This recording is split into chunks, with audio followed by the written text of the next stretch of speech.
சமூக அறிவியல் 3வது பாடம் வரலாறு, கிராம சமூகமும் வாழ்க்கை முறையும். ஆங்கில அரசு இந்தியாவில் அறிமுகப்படுத்திய பெரிய நில வருவாய் மற்றும் நில உரிமை திட்டங்கள் எவை? நிலையான நில வருவாய், மகள்வாரி, ரைத்துவாரி முறை. நிலையான நில வருவாய் திட்டம் கொண்டு வந்தவர் கார்ன்வாலிஸ் பிரபு. கொண்டு வந்த ஆண்டு 1793. நிலையான நில வருவாய் திட்டம் மேலும் எவ்வாறு அழைக்கப்பட்டது? ஜமீன்தாரி முறை, ஜாகிர்தாரி, மல்குஜாரி, பிஸ்வேதாரி ஆகிய முறைகளில் அது அழைக்கப்பட்டது. நிலையான நில வருவாய் திட்டம் கொண்டு வரப்பட்ட பகுதிகள் வங்காளம், பீகார், ஒரிசா, வாரணாசி, வடக்கு கர்நாடகம்.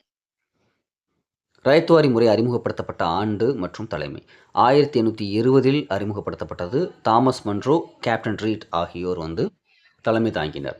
ரைத்துவாரி முறை கொண்டு வரப்பட்ட மாகாணங்கள் மதராஸ், பம்பாய், அசாம், கூர்க். எந்த முறையில் நிலத்தின் உரிமை விவசாயிகளிடம் இருந்தது? ரைத்துவாரி முறையில் தான் நிலத்தோட உரிமை விவசாயிகள்கிட்ட இருந்துச்சு. மகள்வாரி முறை அறிமுகப்படுத்தியவர் வில்லியம் பென்டி.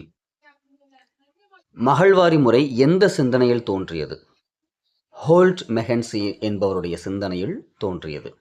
மகள்வாரி முறை கொண்டு வரப்பட்ட பகுதிகள் கங்கை சமவெளி மற்றும் பஞ்சாப். மகள் அப்படிங்கிறதனுடைய பொருள் அப்படி என்னன்னு பார்த்தோம்னா கிராமம். மகள்வாரி முறை அறிமுகப்படுத்தப்பட்ட ஆண்டு 1822. மகள்வாரி முறையை மாற்றத்திற்கு வழிகாட்டியவர் ராபர்ட் மெர்டின்ஸ் பர்ட். விவசாயிகளின் எழுச்சியுடைய முதல் கழகம் எங்கே நடைபெற்றது அப்படின்னா சந்தால் கழகம். சந்தால் கழகத்தினுடைய தலைவர்கள் சித்து கங்கு. இண்டியோ கழகம் மேலும் எவ்வாறு அழைக்கப்பட்டது? அவுரி புரட்சி என்றும் அழைக்கப்பட்டது. இண்டியோ கழக தலைவர்கள் திகம்பர் பிஸ்வாஸ், விஷ்ணு சரண் பிஸ்வாஸ். 1859 ஆண்டு. அவுரி ஆணையம் அமைக்கப்பட்ட ஆண்டு 1860. சாகுபடியாளர்களின் துயரங்களை வெளிப்படுத்திய செய்தித்தாள் இந்து தேசபக்தன். வங்காள அவுரி சாகுபடியாளர்களின் துயர்களை வெளியில் கொண்டு வந்தவர் தீனபந்து மித்ரா. தீனபந்து மித்ராவினுடைய நாடகம் நீல் தர்பன். பாப்னா கழகம் ஆரம்பித்தவர் கேசப் சந்திரா ராய். ஜமீன்தார்களின் அடக்குமுறைக்கு எதிராக நடந்த விவசாய இயக்கம் பாப்னா கழகம். பாப்னா கழகம் நடைபெற்ற ஆண்டு யூசுப் சாஹி பர்கானா. தக்கான கழகம் நடைபெற்ற மாவட்டம் பூனா. தக்கான கழகத்திற்கு பின் நிறைவேற்றிய சட்டம் தக்கான விவசாயிகள் மீட்பு சட்டம். சந்தால் கழகம் நடைபெற்ற ஆண்டு 1855 முதல் 56 வரை. தக்கான கழகத்தின் ஏற்பட்ட ஆண்டு 1875. பாப்னா கழகம் 1873 முதல் 76 வரை. இண்டியோ கழகம் 1859 முதல் 60 வரை.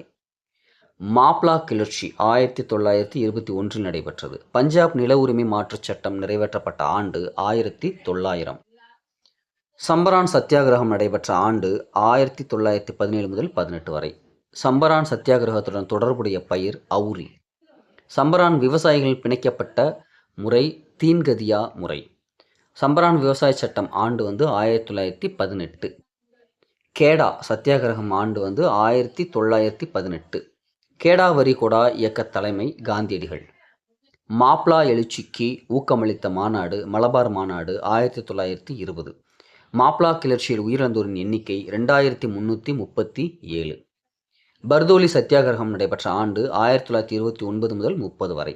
பர்தோலி விவசாயிகள் எதிர்ப்பு தலைமை தாங்கியவர் சர்தார் வல்லபாய் படேல்.